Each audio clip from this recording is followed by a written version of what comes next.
Olá pessoal, eu sou o professor Marcos Roberto do canal Você Sabe Tudo Sobre História e essa é uma videodica sobre livros.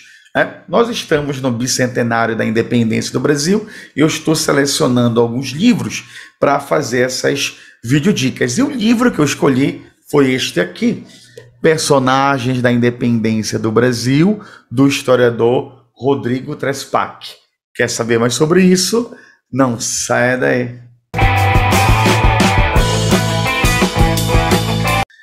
Ao se falar da independência do Brasil, o primeiro nome a ser associado é o de Dom Pedro I, o príncipe português do famoso brado às margens do riacho Ipiranga, que se tornaria imperador da nova nação. No entanto, o elenco do enredo complexo que resultou na emancipação da antiga colônia é muito mais amplo. As articulações envolveram políticos progressistas e conservadores religiosos, lideranças feministas, jornalistas, nobres, membros de organizações clandestinas, ativistas estrangeiros, funcionários públicos e muitos outros que de alguma forma ajudaram a escrever uma nova etapa, a mais importante da história do país. Geralmente, quando a gente estuda, história do Brasil, quando a gente fala de independência, ela está muito ligado à macrohistória. O que seria essa macrohistória? A ideia dos grandes acontecimentos, dos grandes eventos, principalmente feito aí por homens. No caso, por exemplo, a independência do Brasil, feita por Dom Pedro I, proclamação da República, você tem aí o Marechal Deodoro da Fonseca. Ou seja, parece que a história, ela é contada por esses grandes momentos. E, de fato, até certa forma, sim. Mas o que vem ganhando aos poucos nessa nova historiografia é a ideia da microhistória. Quem são aqueles personagens que não aparecem nos livros de história, mas foram importantes para a realização daquele evento? Então, no caso, esse livro aqui, do historiador Rodrigo Trespac, tem até o novo dele que saiu, que é As Margens do Riacho Ipiranga. Estou esperando aí, porque já acabou, lançou, já acabou. Estou esperando aí aparecer uma outra oportunidade para poder comprar, porque foi rápido, nem fiz a pré-venda, era para ter feito, mas já repondo lá na Amazon, tá? Então, eu gosto muito dessa leitura, que é uma leitura que não é difícil, ou seja, não precisa você ser um professor de história, um historiador, um pesquisador, porque o modo como ele narra a história é interessante. Ele começa, no caso, falando sobre a importância de Dom Pedro I.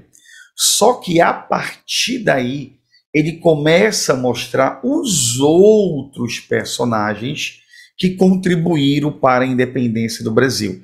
Aí você que está fazendo vestibular pode estar perguntando assim, professor, mas isso cai no vestibular? Sim. Você que já fez a prova do Enem, já caiu uma questão que envolvia a Maria Quitéria, aquela personagem que se vestiu de homem para enfrentar os portugueses lá na Bahia. Então, existe uma seção sobre ela. Além dela, tem a importância também da dona Leopoldina, da primeira esposa de Dom Pedro I. Porque se a gente for pegar, eu sempre digo para os alunos, se você quiser estudar história por novela, não vou nem dizer o nome de um ator aí que fez o último Dom Pedro, que eu não gostei não, fraquíssimo, Mas tirando isso, gente, sempre é tratado de uma maneira, é a mulher que é traída, é a mulher que chora por Dom Pedro, mas não mostrava a importância política. Ele mostra os personagens que estavam junto com Dom Pedro na hora do grito do Ipiranga. Então isso é muito legal, porque tem muitas coisas que, se você for pesquisar, isso é verdade que o Dom Pedro estava com problemas estomacais, que ele estava montado numa mula? Sim, era verdade. Então aqui existe Não é que é algo novo, não é? Mas só que a ideia de redescobrir a nossa história, né, ela está ganhando muito mais força, né? Tem um livro que eu estou esperando chegar, que é da historiadora Lilia Schwartz, que, se eu não me engano, é O Sequestro da Independência. Ela vai mostrar como, em determinados eventos, governos da nossa história, a independência foi usado como algo político. Assim como o coração de Dom Pedro, esse ano, né, de 2022, está sendo utilizado, não é? Como algo, nossa, Dom Pedro, não é? O coração de Dom Pedro, aquela coisa exagerada, né? E até a própria chamada dela, né, Sequestro da Independência, é bem interessante. Então, estou esperando para fazer uma videoaula sobre isso.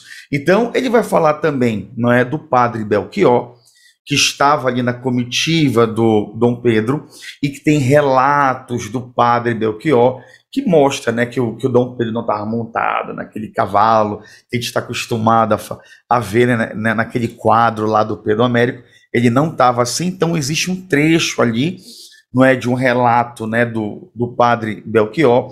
Chega a falar do José Bonifácio, a importância do José Bonifácio.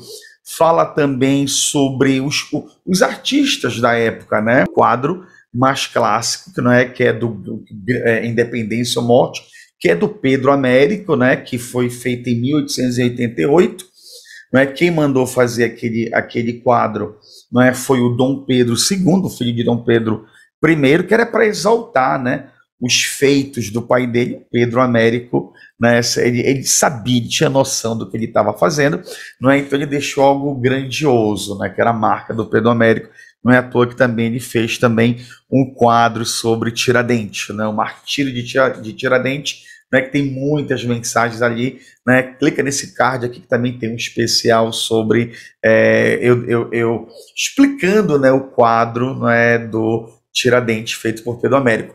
Mas, galera, então é muito bacana. Você quer uma leitura boa, você quer saber mais sobre os nossos personagens, tirar aquela ideia dos grandes, não é, personagens como Dom Pedro, e mostrar que existem aqueles personagens que da micro-história e que ajudaram a fazer a independência. Então eu te aconselho este aqui, ele é excelente, tá? Vale muito a pena sair daquela história tradicional, ok? Então, pessoal, espero que vocês tenham gostado dessa videoaula. Não se esqueça de assinar meu canal, curtir, compartilhar. Tchau, pessoal!